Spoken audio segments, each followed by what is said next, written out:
কাৰ্যসূচী দিনক দিনে আমাৰ অঞ্চলত গোটেই এৰিয়াত দুৰ্নীতিবিলাক আৰু বেয়া পৰিৱেশবিলাক সৃষ্টি হৈ আছে, যেনে ড্ৰাগছ, গাঁজা আৰু সৰু বয়সত মানে বাইক চলাই বিভিন্ন বিপদগ্ৰস্ত হোৱা আৰু বিবাহিত পুৰুষ মহিলা বহু ধৰণৰ সমাজত মানে সমস্যাৰ সৃষ্টি কৰিছে, যেনে বিবাহিত মহিলাই অন্য পুৰুষৰ লগত যায় আৰু পুৰুষেও অন্য বিয়া হোৱা তিৰিটিও মানে বিয়া কৰে, এনেকুৱা অৱস্থা মানে হৈ আছে।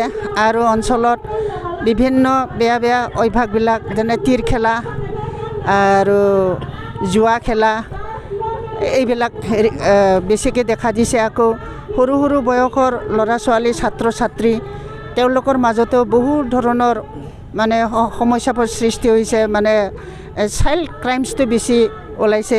সেইকাৰণে আমি ভাবিছোঁ আমি যৌথভাৱে প্ৰথমে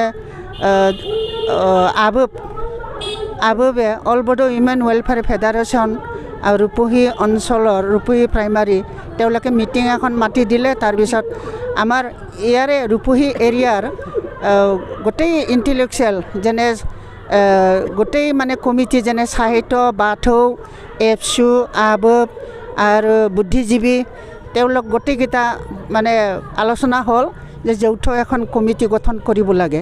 এতিয়া যৌথ কমিটিখন হৈ গ'ল, হৈ যোৱাৰ পিছত মানে আলোচনাৰ মাধ্যমত শুদ্ধভাৱে এই বেনাৰখন সৃষ্টি কৰা হ'ল আৰু আজিৰ দিনৰ পৰা এই বেনাৰটো মানে দিয়া হ'ব আৰু ৰূপহী অঞ্চলত। ৰূপহী আঞ্চলিক হিচাপে প্ৰথমে আমি এইটো চিন্তা কৰিছোঁ যে এইটো শুধৰণি কৰিব পাৰোঁ নেকি। এনেইতো চৰকাৰে লৈছে সৰু বয়সত বাইক চলাটো মানে এইটো দণ্ডনীয়, আইনমতে দণ্ডনীয়।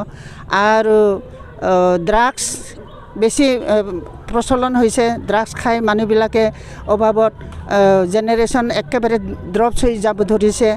এনেকুৱা ধৰণৰ বহুত সমাজত দেখা দিয়া সমস্যাসমূহ যাতে দূৰ কৰিব পাৰে নেকি, এনেকুৱা ধৰণৰ আমাৰ ৰূপহী আঞ্চলিক anti social activities monitoring committee বুলি এখন কমিটি গঠন কৰি লোৱা হ'ল। এইটো অকল আবব নহয়, আববে সৃষ্টি কৰি দিলে all Bodo women welfare federation ৰূপহী প্ৰাইমাৰীৰ কমিটিয়ে এইটো সৃষ্টি কৰি দিলে। তাৰপিছত কমিটি এখন গঠন কৰা হ'ল। কমিটিত কোন কোন সংগঠন আছে?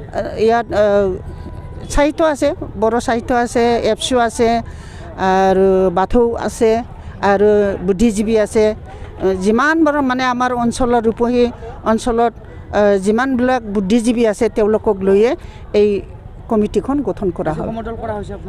আজি মানে প্ৰথমে বেনাৰটো দিয়া হ'ব, বেনাৰ আজি দিয়া হ'ব আৰু ইয়াৰ পিছত আকৌ মানে মিটিংখন সেই কমিটিখন কি বুলি কয়, কমিটিখন আকৌ এক্সিকিউটিভ মিটিং মাতি সময় বিশেষে কিছুমান আইন বিশেষে কিছুমান সমস্যা বিশেষে আইনগত আশ্ৰয় লৈও কাম কৰা হ'ব বুলি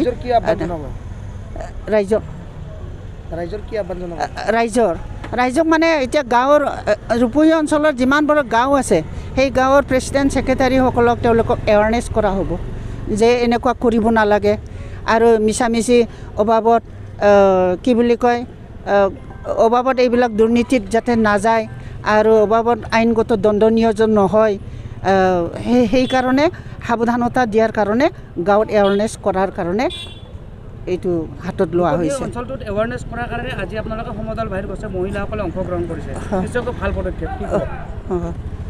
এইটো ভাল কি হৈছে আজি এৱাৰনেছৰ কাৰণে কাৰ্যকলাপ বন্ধ হ'ব লাগে, কাৰ্যকলাপ বন্ধ হ'ব লাগে, যাতে যিমান পাৰে মানে চেষ্টা কৰাৰ কাৰণে বেছিকৈ মানে হৈছে। আৰু কিছুমান আমাৰ বড়ো ভাষাত আব্ৰু বুলি কয়, কিছুমান ডিচিপ্লিনাৰী ড্ৰেছ পাতি এইবিলাকো লোৱাৰ কাৰণে আমাৰ বড়ো সমাজৰ মাজত সেইটো চিন্তা চৰ্চা কৰিছে, এইটো দূৰ কৰা হ'ব। আজি স্কুল চৌহদত বিদ্যা মন্দিৰত বহুত দুৰ্নীতি দেখা হৈছে, যে মানে ছোৱালীবিলাক ল'ৰাবিলাক বেয়া যেনে চিগাৰেট কিবা কিবি এইবিলাক খাই স্কুল ছুটি নোহোৱাৰ আগতে বহুত এইবিলাক মানে দৃশ্য দেখা হৈছে এইবিলাকৰ কাৰণে সমস্যা যাতে বেছি দূৰলৈ নাযায় আমাৰ বুদ্ধিজীৱীসকলে ৰূপহী অঞ্চলৰ বুদ্ধিজীৱীসকলে এই পদক্ষেপ লোৱা হৈছে আৰু গাঁৱত এৱাৰনেছৰ কাৰণে এই সাহিত্য আৰু বাথৌ আৰু আবব এপচু যৌথভাৱে মানে ই কৰা হ'ব